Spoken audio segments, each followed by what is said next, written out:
Bharat wait and watch की policy में है कि देखें वो आगे क्या कहते हैं। हम नई शेख हसीना अगर उनके हैंड ओवर करेंगे तो वो क्या करेंगे, फिर इलेक्शन। अच्छा, ये पहले तो ये सवाल चल रहा है सर, ये मोहम्मद यूनुस जो है वो इलेक्शन कराएगा भी कि नहीं कराएगा?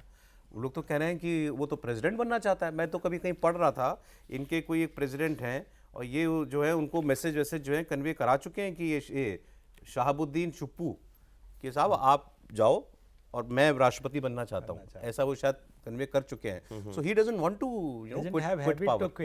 वो ग्रामीण बैंक में भी क्विट करने की हैबिट नहीं थी, इसीलिए शेख हसीना तो वो छोड़ना नहीं चाहता ना, छोड़ना ही मोहम्मद नहीं यूनुस। चाहते है ही वो। या multiple things Yunus definitely yes. ये नॉर्मल ह्यूमन साइकोलॉजी भी होती है, एक बार पावर के आसपास आ जाओ आप पावर आसानी से छोड़ना नहीं चाहते, राइट। इलेक्शन शायद होंगी जो चांसेस दिख रहे हैं फरवरी 26 में समथिंग, क्योंकि देखिए जो बाकी लोग हैं वो भी तो पावर में हिस्सा चाहते हैं ना।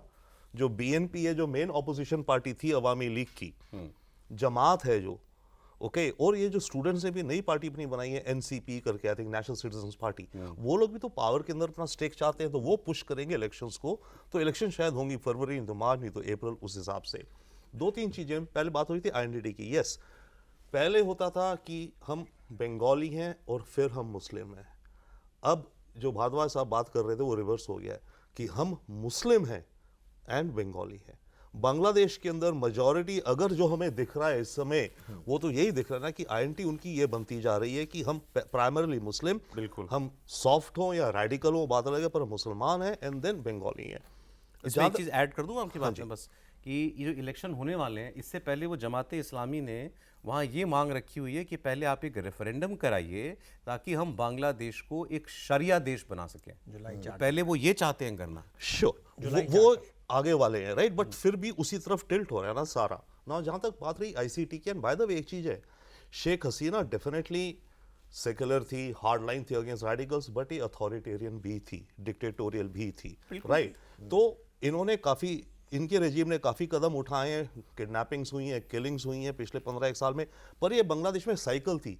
जब खालिदा जिया आई उसने हसीना की पार्टी के लोगों को हाउंड किया, जब ये आई इन्होंने करा। भले ही वो प्रायोजित हो जो पिछले साल हुआ, कुछ भी उसके पीछे अमेरिका हो या कोई भी हो, लेकिन आपने एक कॉन्स्टिट्यूएंसी ऐसी खड़ी कर दी ना जो आपसे नाराज थी, इतनी नाराज थी आपसे। एब्सोल्युटली। और आईसीटी में एक और हुआ इनका प्रॉब्लम मेरे ख्याल से, लीगैलिटीज के 3 लोग अक्यूज थे, right. Sheikh Hasina, home minister, inspector general home police, minister भी यहाँ है ना। जो इंस्पेक्टर जनरल पुलिस था वो अप्रूवर बन गया, है। तो उसने जो भी दिया एनीवे, तो वो तो आईसीटी का जो, बट एक चीज और क्लियर आपके दर्शकों के लिए, आईसीटी है केवल बांग्लादेश का इंटरनेशनल क्राइम्स ट्रिब्यूनल, दुनिया का आईसीसी हेग है वो अलग है, ये आईसीटी केवल बांग्लादेश की एंटिटी है। बिल्कुल ठीक है। अच्छा, ऐसा नहीं है कि और देशों में ऐसा नहीं होता। अभी जो वहाँ हो रहा है ये पाकिस्तान में इसके बहुत सारे पैरेलल मिलते हैं।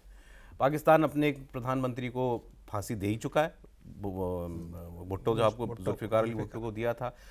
तो इनके दोनों, उसके बाद के 2 पॉपुलर लीडर नवाज शरीफ और बेनज़ीर भुट्टो, दोनों को सजाएं हुई, दोनों को देश के बाहर जाना पड़ा और दोनों उसके बाद देश वापस जा भी पाए। और हुआ क्या, नवाज शरीफ का केस में पढ़ रहा था, कहा साहब बाहर जाना पड़ेगा, 10 साल के लिए बाहर रहना पड़ेगा, लेकिन वो 7 साल में वापस आ गए, क्योंकि कुछ ये जो अरब कंट्रीज़ थी इन लोगों ने मुशर्रफ के साथ बिल बैठ के उनके लिए सेटलमेंट करवाई। ऐसा कोई नहीं है जो इनके लिए ये काम कर सके। मतलब भाई, शेख हसीना वापस अपने सुरक्षित अपने देश वापस जा सके, दुनिया के कोई मुल्क नहीं है, भारत भी उनमें से एक होगा, जो इस तरीके का वहाँ कोई समझौता कराए, या मतलब कि भाई आप ठीक है इनको जाने दीजिए, बांग्लादेश में रहने दीजिए। देखिए सौरभ जी, मैं थोड़ा सा उसको दूसरे, किसी की ज़रूरत नहीं है बांग्लादेश में। ये बंगाली वापस से रिवोल्ट करेंगे, अनफिनिश्ड रिवोल्यूशन है, ये दोबारा से रिवोल्ट करेंगे। आज भी आपको कई सर्वे हो चुके हैं, आज भी अवामी लीग की पॉपुलैरिटी बांग्लादेश में 30% से ऊपर है।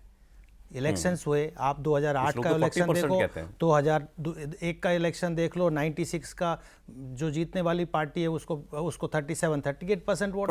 इमरान खान से पॉपुलर कौन है पाकिस्तान में? वो जेल में पढ़ाई, लेकिन वो जेल में पढ़ाई हुआ है ना। बिल्कुल पढ़ा हुआ है, लेकिन मैं 2-3 बातें इसमें जो देखो आपको जोड़ना चाहता हूँ। पहली बात की, ये वर्डिक्ट किसके रिजीम में आया? मोहम्मद यूनुस का मैंडेट था इलेक्शन कराना, ट्रांजिशन करना और डेमोक्रेसी को रीइंस्टेट करना। वो लेकिन उस मैंडेट पे काम नहीं कर रहे, वो मैंडेट दूसरे पे काम कर रहे हैं। जुलाई चार्टर जो आप कह रहे हैं, इस्लामिक चार्टर बनाने की बात है, उसको आप रेफरेंडम से आगे करिए। और दूसरा चार्टर की सारा जो रिफॉर्म्स है, constitutional reforms, text book reforms, father of the nation को चेंज करना, सारे के सारे काम जो पॉलिसी रिलेटेड है वो काम ये कर रहे शेख मुजीब को विलेन बना रहे हैं, बना दिए। जो आपका मतलब वो दर्जा था उस आदमी का जो हमारे देश में गांधी जी का है, बिल्कुल, उसको आप विलेन बना रहे हो, उसकी मूर्तियां तोड़ रहे हो, उसका घर तोड़ने के लिए बुलडोजर लेके चले गए। 32 जो धनमंडी उनका जो घर था उसको बिल्कुल रात को बुलडोजर चलाए हैं। आज रात को मैं कह रहा हूँ वहाँ 4 बुलडोजर लेके पहुंचे हैं। बिल्कुल, ये कौन लोग थे? ये कौन थे? ये जो एंटी मुजीब फोर्सेस हैं, जो वो कौन है? वो वही हैं जो बांग्लादेश को आजाद नहीं चाहते थे, वो कोलैबोरेटर्स तो थे। ये लोग वो क्या वो चाहते शाम हैं? ये क्या चाहते हैं? आज भी ये चाहते हैं कि हम फिर से पाकिस्तान के साथ चले जाएं? बिल्कुल बिल्कुल, उनका जो अलाइनमेंट है आज भी आपको मैं बताता हूँ, एक बड़ा तबका है जो जो जो बिहारी मुस्लिम्स हैं, आज भी उन्होंने बांग्लादेश की सिटीजनशिप नहीं ली। बड़ा मतलब कि वो कुछ पॉकेट्स में है, कुछ लोग हैं, लाखों में ही हैं, ज़्यादा नहीं है, आज तक बांग्लादेश की सिटीजनशिप ले रही। बोले 1947 में हम पाकिस्तान के लिए आए थे, अब हम बांग्लादेशी कैसे बन जाएं? और आज तक वो उनको कहते हैं स्टैंडर्ड पाकिस्तानी। तो देखिए ये विचार बांग्लादेश में जमाते इस्लाम बहुत स्ट्रांगली वहाँ पर पाकिस्तान के विचार को आगे बढ़ाता है।